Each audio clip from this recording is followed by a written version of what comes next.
المعظم کے جمعہ مبارکہ میں حاضری کی سعادت نصیب ہو رہی ہے۔ شعبان المعظم کے آخری دنوں میں حضور نبی کریم صلی اللہ علیہ وسلم نے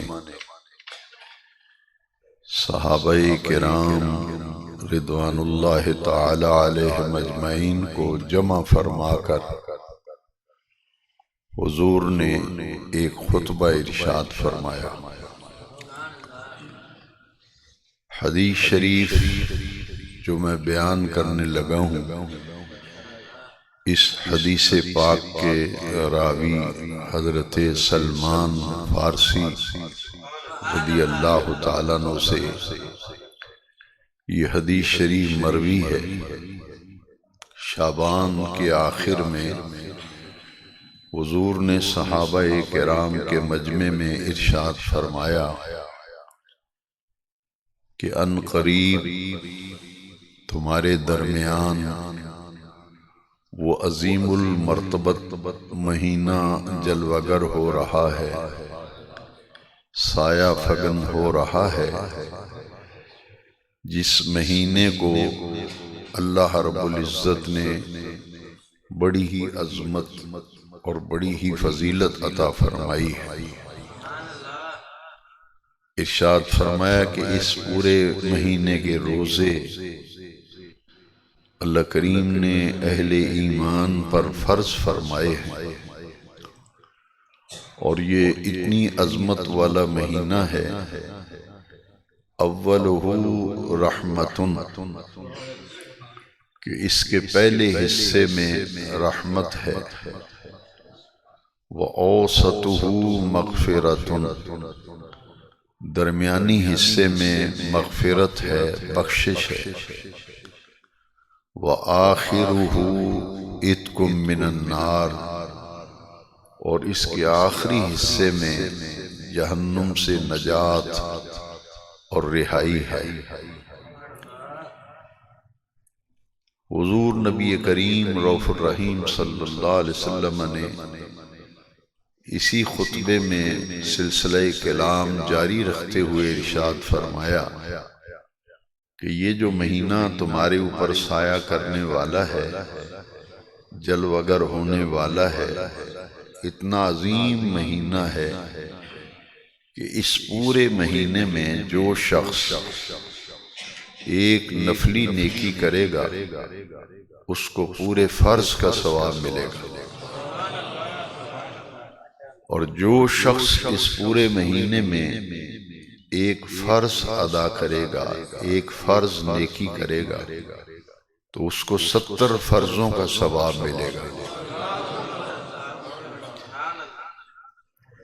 نبی کریم صلی اللہ علیہ وسلم نے فرمایا کہ یہ اتنا عظیم الشان مہینہ ہے کہ اس ماہ مبارک میں جو شخص اپنے کسی مسلمان بھائی، مومن بھائی، روزے دار بھائی کا روزہ افطار کرائے گا، تو جس کا روزہ افطار کرایا جا رہا ہے اس کے ثواب میں کمی کیے بغیر افطار کرانے والے کو پورے روزے کا ثواب ملے گا۔ حضور نے ارشاد فرمایا کہ اس مہینے میں دنیا کی دوسری مصروفیات میں کمی کرو، ان دنیا کے کاموں میں کمی کر کے زیادہ وقت جو ہے وہ اللہ تعالیٰ کی عبادت اور اس مہینے کی برکتیں، خیر اور رحمتیں سمیٹنے کے لیے اس مہینے کو زیادہ وقت دو۔ پھر ارشاد فرمایا کہ جو تمہارے پاس ملازم ہیں، تمہارے نوکر ہیں، تمہارے ورکر ہیں، فرمایا ان کے کام کے اوقات میں بھی کمی کرو تاکہ وہ بھی کچھ وقت نکال کر اس مہینے کی برکتیں اپنے دامن میں سمیٹ سکیں، ان کے لیے بھی آسانی فرماؤ۔ تو اس مہینے میں جو خیر اور برکت ہے اس کے متعلق نبی کریم صلی اللہ علیہ وسلم نے اس خطبے میں توجہ دلائی، اور اس مہینے کے لیے اپنے آپ کو ذہنی طور پر اور عملی طور پر تیار رہنے کے لیے حضور نے تعلیم بھی دی اور تلقین بھی فرمائی۔ فرمایا پورے روزے کا ثواب ملے گا افطاری کرانے والے کو۔ تو حضور نے وضاحت فرمائی اگرچہ کھجور کے ایک دانے سے افطار کرائے، لسی کے ایک گھونٹ سے افطار کرائے، دودھ کے ایک گھونٹ سے یا پانی کے ایک گھونٹ سے ہی روزہ افطار کرا دے تو افطاری کرانے والے کو پورے روزے کا ثواب ملتا ہے۔ یعنی شروع سے لے کر آخر تک، از اول تا آخر، رمضان الکریم کا چاند نظر آنے سے لے کر شوال المکرم کا چاند نظر آنے تک، اس پورے مہینے میں اللہ کریم نے بڑی ہی برکتیں، بڑی ہی عظمتیں، بڑی ہی فضیلتیں اور بڑی ہی سلامتیاں اور خیر اس مہینے کے اندر رکھی ہے۔ اور اس مہینے کی ایک خاص کیفیت حضور نے بیان فرمائی کہ اس مہینے کی عظمت اور اس کی فضیلت کا ایک بڑا اہم پہلو یہ ہے کہ اس ماہ مقدس میں قرآن مجید کا نزول ہوا۔ اس ماہ مبارک میں قرآن نازل کیا گیا، قرآن اتارا گیا۔ تو اس مہینے کو تلاوت قرآن کے ساتھ نشاندہی فرمائی گئی کہ چونکہ نزول قرآن کا مہینہ ہے تو اس مہینے میں قرآن مجید کی تلاوت کرنا اور قرآن مجید کی تلاوت سننا، یہ دو کام ایسے ہیں جو اس مہینے سے منسلک ہیں، اور ان دو کاموں کی طرف زیادہ توجہ دینے کی ضرورت ہے۔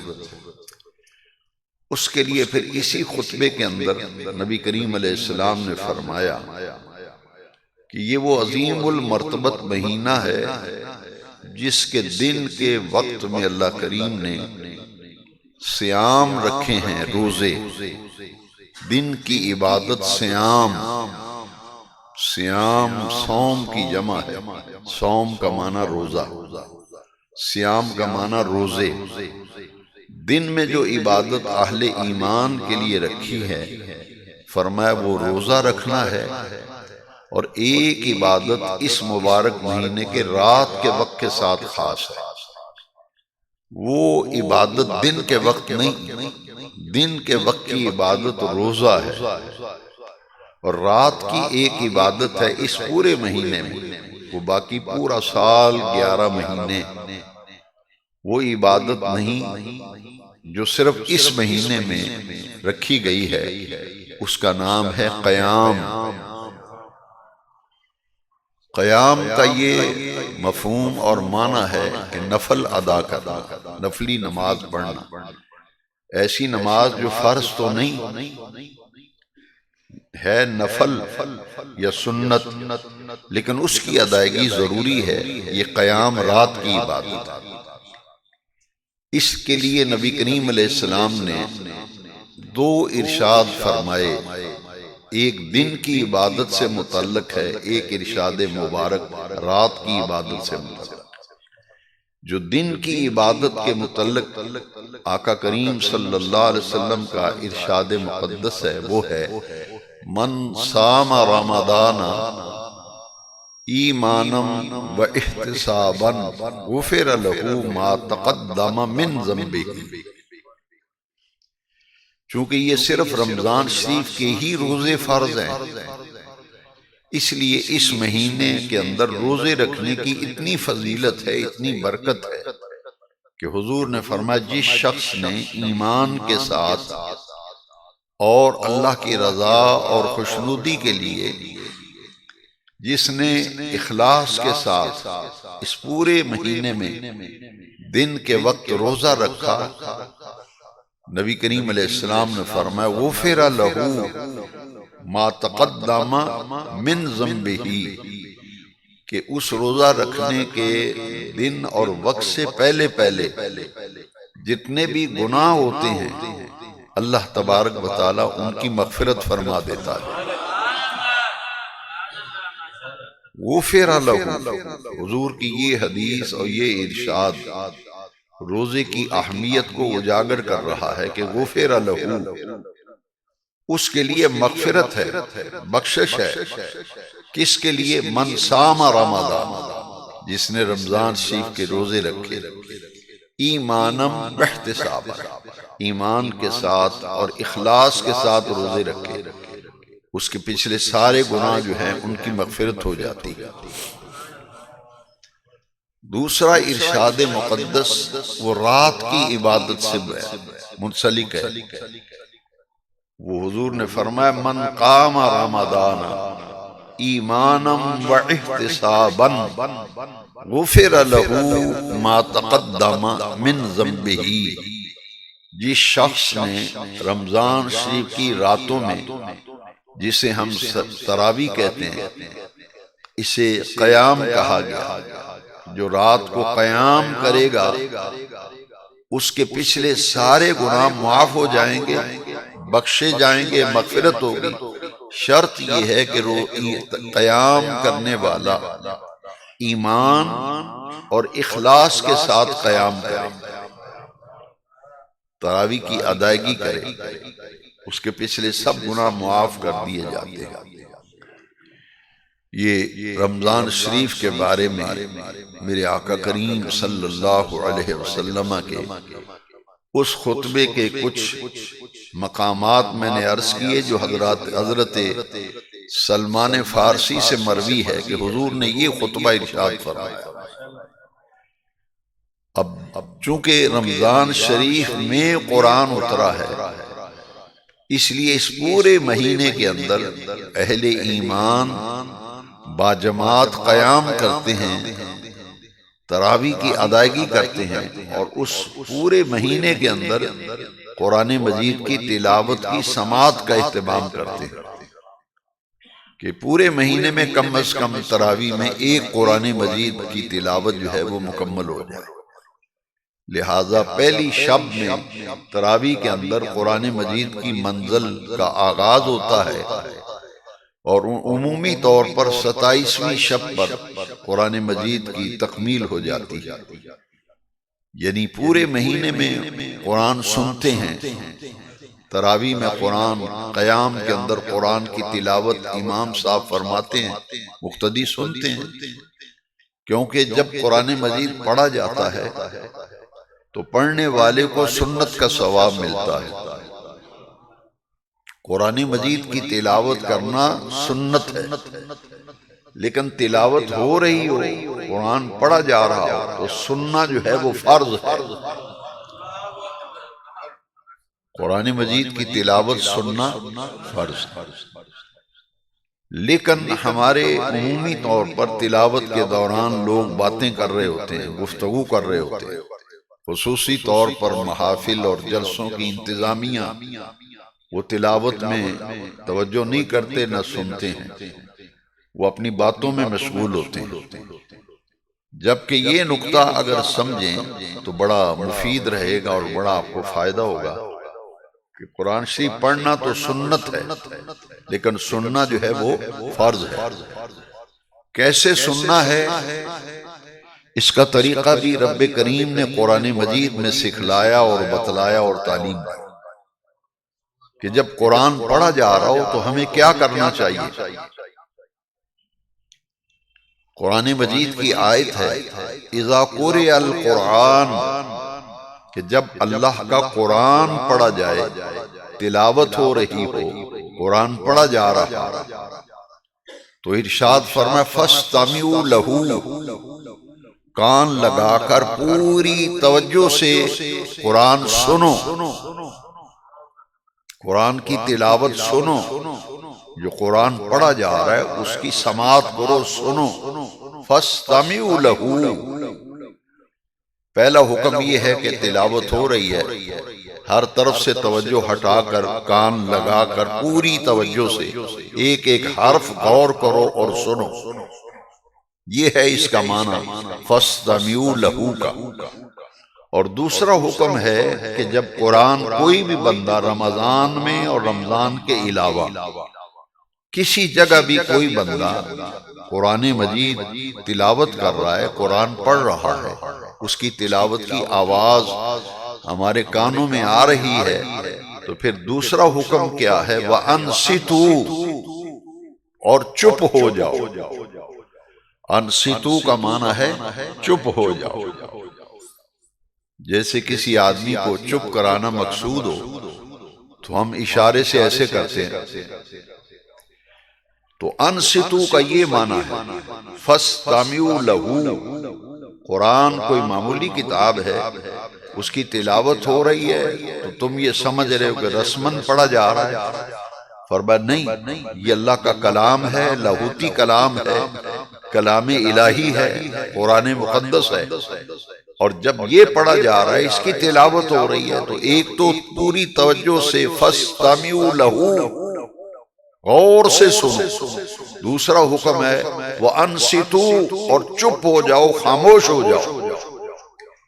لَعَلَّكُمْ تُرْحَمُونَ، سنو بھی اس لیے اور چپ بھی اس لیے ہو جاؤ تاکہ تم پر اللہ تعالیٰ کی رحمتیں نازل ہوں. لَعَلَّكُمْ تُرْحَمُونَ، تاکہ تم پر رحم کیا جائے. اس سے ایک اہم مسئلہ معلوم ہوا کہ تلاوت قرآن غور سے سننے اور چپ ہو جانے پر اللہ کی رحمتیں برس رہی ہوتی ہیں، نزول ہو رہا ہوتا ہے. جب قرآن کی تلاوت ہو، قرآن پڑھا جا رہا ہو، تو پھر اس امید پر چپ بھی ہو اور سنو بھی کہ تمہارے اوپر اللہ کی رحمتیں ہوں. یہ ہے سماعت قرآن اور تلاوت قرآن کی سماعت کے آداب جو قرآن میں اللہ کریم نے ہمیں سکھلائے اور بتلائے اور تعلیم دی. اس پورے مہینے کے اندر یہ ایک عمل ہے. تراویح کے اندر قرآن مجید کی تلاوت سننا، مساجد میں تراویح میں قرآن شریف کی منظر سنانے کا اہتمام اور انتظام کرنا. اور اس کے علاوہ ایک ہے کہ اس مہینے کے اندر سننا ہے قرآن تراویح میں، دوسرا کام ہے کہ خود تلاوت کرنا، خود تلاوت. اتلو ما اوحی الیک من الکتاب، اللہ کریم نے اپنے محبوب کریم علیہ السلام سے قرآن میں فرمایا کہ اے پیارے حبیب صلی اللہ علیہ وسلم اتلو، تلاوت کیا کریں، ما اوحی الیک، جو آپ پر اتارا گیا، وحی کی، یعنی قرآن. یہ قرآن جو آپ کے قلب اطہر پر نازل ہوا ہے، اس قرآن مجید کی تلاوت کیا کی. تو تلاوت قرآن کا تعلق بھی رمضان کے ساتھ ہے. تراویح میں تو سنا جاتا ہے، لیکن اس کے علاوہ قرآن شریف پڑھنا، اس کی تلاوت کا حکم ہے. ہمارے ہاں بہت سی چیزیں ایسی ہیں جو غلط رائج ہیں، لیکن جو بندہ اس کی اصلاح کی کوشش کرتا ہے اس کو بڑی مزاحمت اور بڑی مخالفت کا سامنا کرنا پڑتا ہے. اس دور میں حق بات کہنا اور کرنا بڑا مشکل. آدمی نہ قرآن کو دیکھتا ہے نہ حدیث کو، وہ اپنی ضد اور اپنی ہٹ درمی پہ ڈٹ جاتا ہے. ہماری مساجد میں رواج ہے کہ نماز عشاء کے بعد سورہ ملک امام صاحب پڑھتے ہیں، قاری صاحب، حافظ صاحب، اور مقتدی سنتے ہیں. لیکن حقیقت اگر دیکھیں تو جس حدیث میں عشاء کے بعد سورہ ملک کی تلاوت کا ذکر ہے وہ سننے کا نہیں ہے، وہ پڑھنے کا.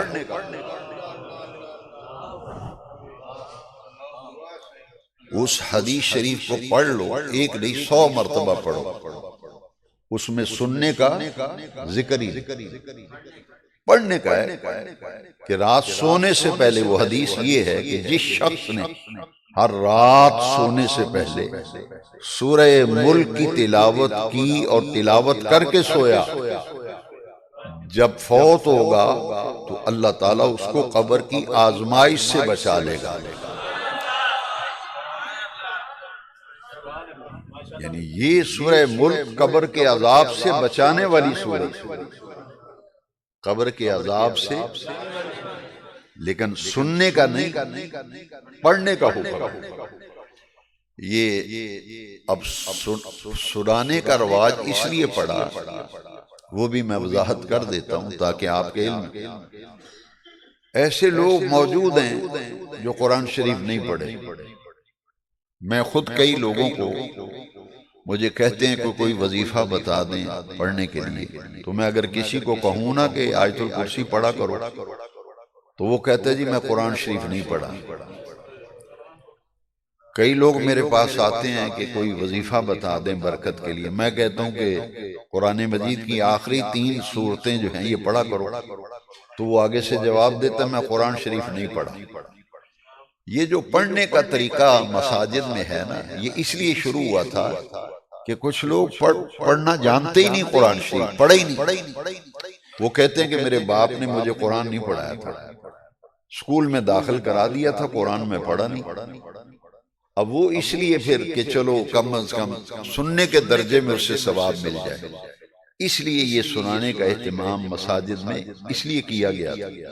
لیکن جو پڑھنا جانتا ہے، جو قرآن شریف پڑھنا، اس نے قرآن شریف پڑھا ہوا ہے، اس کو پڑھنا آتا ہے، اس کے لیے یہ حکم ہے کہ وہ پڑھ کے سوئے، اور اس کا وقت کیا ہے؟ نماز عشاء کے بعد، سونے سے پہلے۔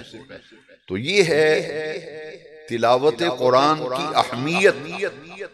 اتنی عظیم صورت ہے کہ اتنا بڑا نفع، اتنا بڑا فائدہ کہ صرف 10 منٹ دینے سے بندہ قبر کے عذاب سے بچ جائے۔ دن اور رات کے 24 گھنٹوں میں 10 منٹ اگر سورہ ملک کی تلاوت کو دے دیں، اتنا فائدہ ہوگا کہ قبر کی آزمائش، قبر کے فتنوں اور قبر کے عذاب سے بندہ محفوظ ہو جاتا ہے۔ تو رمضان شریف جو ہے اس کا قرآن کے ساتھ بڑا گہرا تعلق ہے۔ اب میں قرآن مجید کی ان 2 آیات کی طرف آتا ہوں جو میں نے خطبے میں تلاوت کی، جو آج ہمارا موضوع سخن ہے۔ وہ یہ ہے کہ شہر رمضان الذی انزل فیہ القرآن، قرآن تعارف کرا رہا ہے رمضان المبارک کے مہینے کا۔ یہ جو مہینہ تشریف لا رہا ہے ہمارے پاس، مہمان آ رہا ہے، اس کا تعارف بے نیاز رب قرآن میں کرا رہا ہے کہ یہ مہینہ کون سا ہے۔ فرمایا شہر رمضان الذی انزل فیہ القرآن۔ شہر کہتے ہیں مہینے کو، شہر رمضان الذی، یہ وہ مہینہ ہے رمضان، انزل فیہ القرآن، جس میں قرآن نازل کیا گیا، جس میں قرآن اتارا گیا۔ یعنی اتنی فضیلت اس کی بیان کی جا رہی ہے کہ اتنی عظمتیں ہیں اس مہینے کی، لیکن سب سے بڑی عظمت یہ ہے کہ اس میں قرآن کا نزول ہوا، قرآن اتارا گیا، قرآن نازل کیا گیا۔ یہ نزول قرآن کا مہینہ۔ یہاں ایک سوال ذہن میں پیدا ہوتا ہے کہ قرآن نازل کیا گیا رمضان شریف کے مہینے میں، یہ محرم میں کیوں نہیں نازل کیا گیا؟ سفر میں، ربیع الاول میں، ربیع الاخر میں، جمادی الاولیٰ، جمادی الاخری، رجب، شعبان، شوال، ذیقعد، ذی الحجہ، ان مہینوں میں قرآن کیوں نہیں اترا؟ قرآن کے نزول کا انتخاب کیا تو ماہ رمضان کا عرش والے رب نے۔ یہ انتخاب اس لیے کیا ہے کہ جتنے انبیاء کرام کو کتابیں دی گئیں، کتاب دینے سے پہلے اللہ کریم نے انہیں روزے رکھوائے تھے۔ کسی نبی کو روزے رکھوائے بغیر کتاب نہیں دی گئی۔ 4 مشہور آسمانی کتابیں ہیں الہامی، تورات، زبور، انجیل اور قرآن مقدس۔ زبور حضرت داؤد کو دی گئی، لیکن کتاب دینے سے پہلے انہیں روزے رکھوائے۔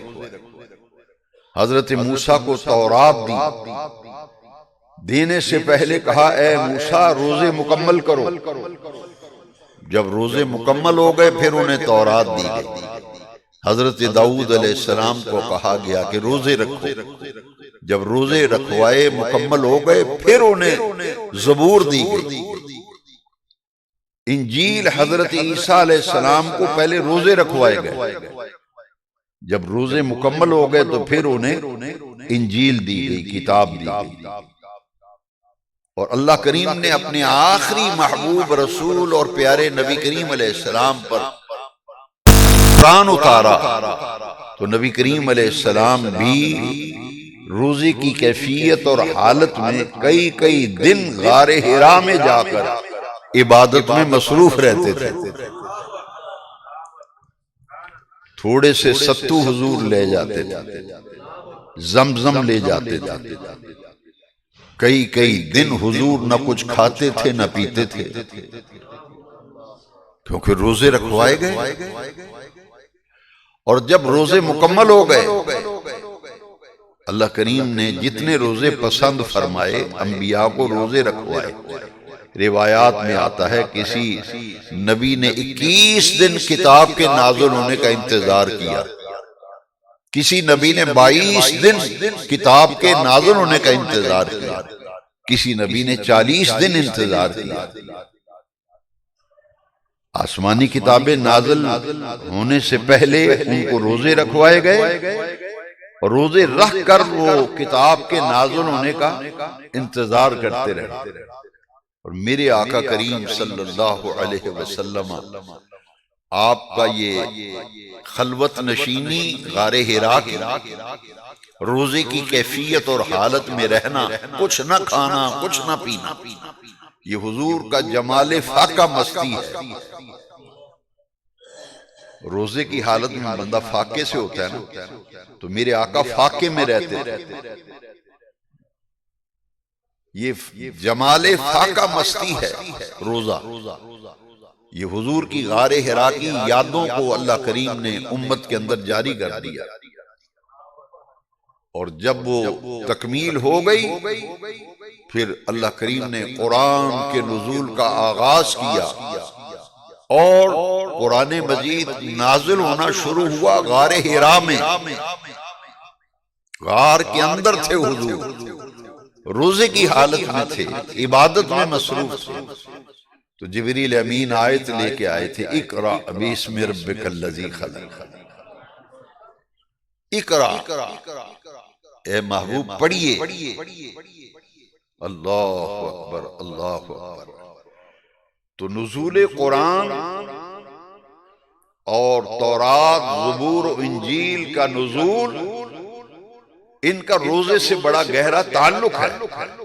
اس لیے اللہ کریم نے قرآن نازل کیا رمضان شریف کے مہینے میں، اس لیے کہ اس مہینے کے روزے فرض کیے گئے، فرض کیے گئے۔ تو یہ روزوں کی فرضیت کا مہینہ ہے، اور اللہ کے کلام کا اور روزے کا بڑا تعلق ہے، اس لیے باقی 11 مہینوں میں قرآن نہیں اتارا گیا۔ قرآن اتارا گیا ہے تو روزوں کے مہینوں میں اتارا گیا۔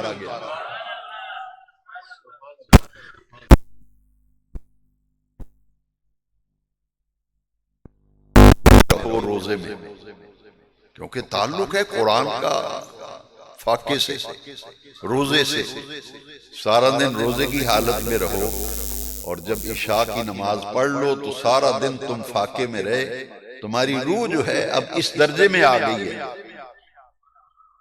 دن بھر کے روزے سے روزے دار کی روح اس مقام پہ آ جاتی ہے، پھر حکم ہوتا ہے کہ چلو مسجد، میرا ایک بندہ مصلی پہ کھڑا ہو کے قرآن پڑھ رہا ہے، تم ہاتھ باندھ کے پیچھے کھڑے ہو جاؤ اور قرآن کی تلاوت سنو۔ اس لیے رمضان شریف کا اور قرآن کا آپس میں بڑا گہرا معنوی ربط ہے اور تعلق. اس لیے جو آیت کریمہ میں نے تلاوت کی ہے، شہر رمضان الذی انزل فیہ القرآن،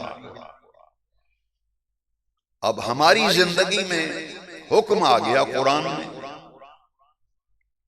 کہ تمہارے بالغ ہونے سے لے کر تمہاری موت تک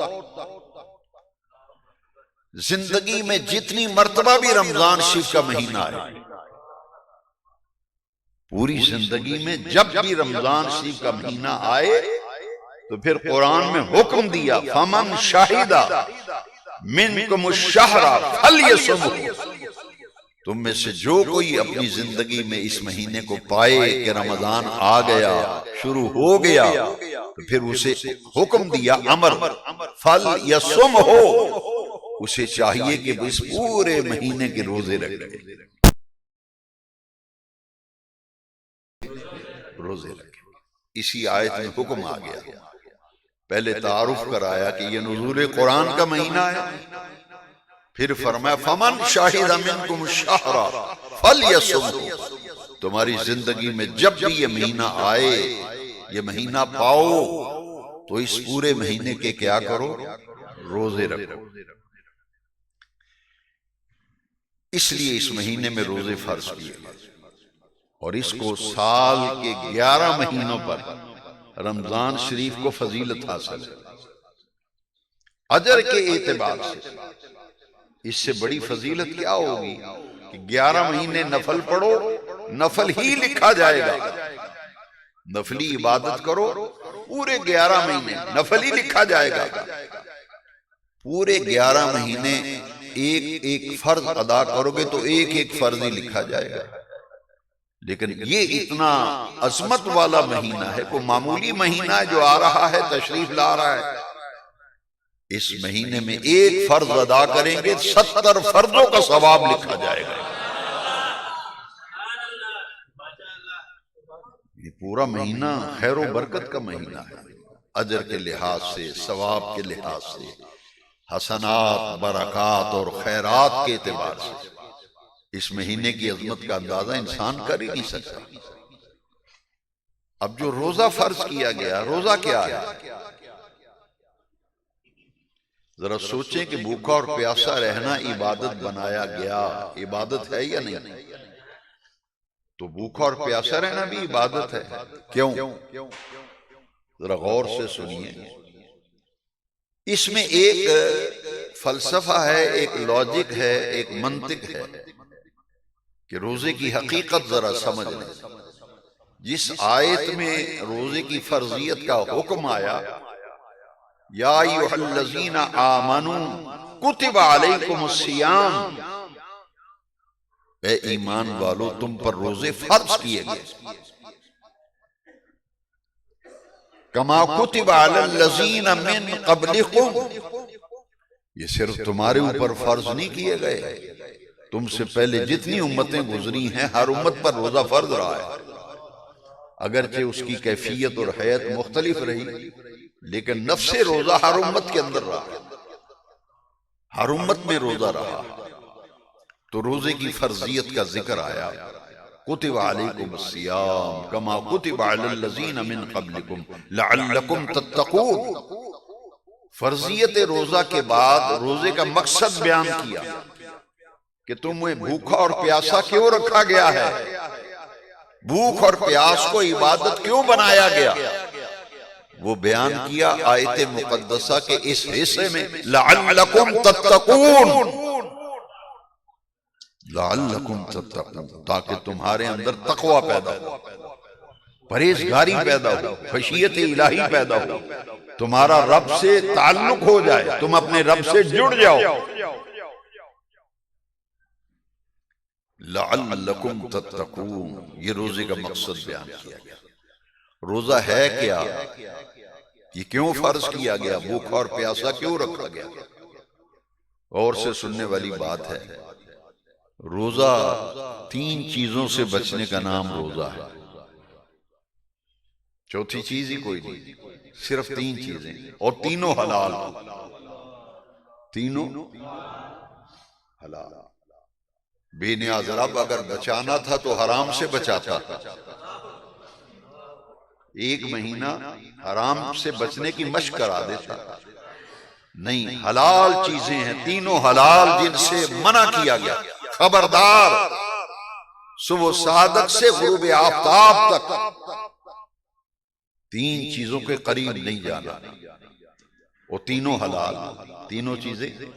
پہلی چیز کھانا، دوسری چیز پینا، تیسری چیز شادی شدہ آدمی کا اپنی منقوہہ سے ازدواجی تعلق، ازدواجی عمل کرنا، وظیفہ زوجیت، عمل زوجیت. یہ تین کام ہیں، ان سے بچنے کا نام روزہ ہے. اور وقت ہے صبح صادق سے لے کے غروب آفتاب. اتنے وقت میں یہ تین کام حلال ہیں، ان کے قریب نہیں جانا. بے نیاز رب کھانا تو حلال ہے، پینا تو حلال ہے. جس عورت سے نکاح کیا ہے وہ عورت حلال ہے اس کے لیے، لیکن روزہ ہے اس کے قریب نہیں جانا. وظیفہ زوجیت، عمل زوجیت سے بچنا ہے اس روزے کے وقت. اس لیے کہ ایک مہینہ اللہ کریم نے حلال چیزوں سے بچایا ہمیں. کیوں؟ اپنی رضا اور خوشنودی کے لیے. فرمایا میرے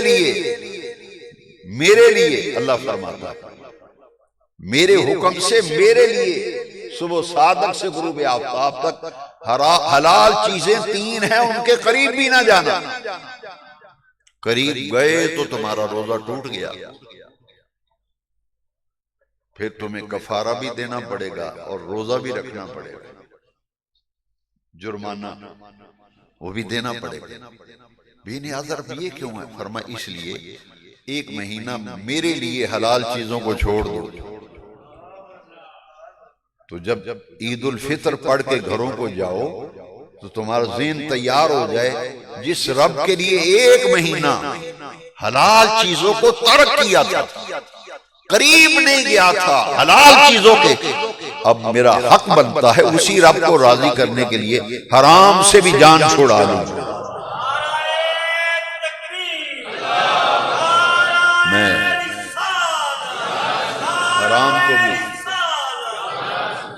حرام کو بھی لات ماروں. جب حلال بیوی ہے تو اس کے قریب نہیں جا رہا. تفصیل میں نہیں جاتا. حلال بیوی ہے، کلمے پڑے ہوئے ہیں، نکاح بھی ہوا ہے، حکم ہے نہیں، قریب نہیں جانا. تو پھر روزہ اس لیے صرف کھانا پینا، باقی مزے کرنا، عیش کرنا، اس کا نام روزہ نہیں ہے. اگر پورے مہینے کچھ حاصل ہی نہیں کیا، ذہن ہی نہیں بنا، طبیعت ہی نہیں بنی، تو فائدہ کیا روزہ؟ اس لیے میرے بھائیوں اور دوستوں، وہ مہینہ تشریف لا رہا ہے. اس مہینے سے فائدہ اٹھانے کے لیے یہ چیزیں ضروری ہیں جو میں نے آج اپنے آپ کو اس مقام پہ لاؤ کہ بیوی حلال ہے، کلمے پڑے ہوئے ہیں، قریب جانے کا حکم نہیں، منع ہے. تو جس سے کلمے ہی نہیں پڑے، نکاح ہی نہیں ہوا، تو پھر حرام ہے نا، تو حرام سے بچ جاؤ. پھر جب حلال کو کھانا حلال، پینا حلال چھوڑا تو حرام سے بھی بچو. یہ ہے اصل میں روزے کا مقصد. لعلکم وآخر دعوانا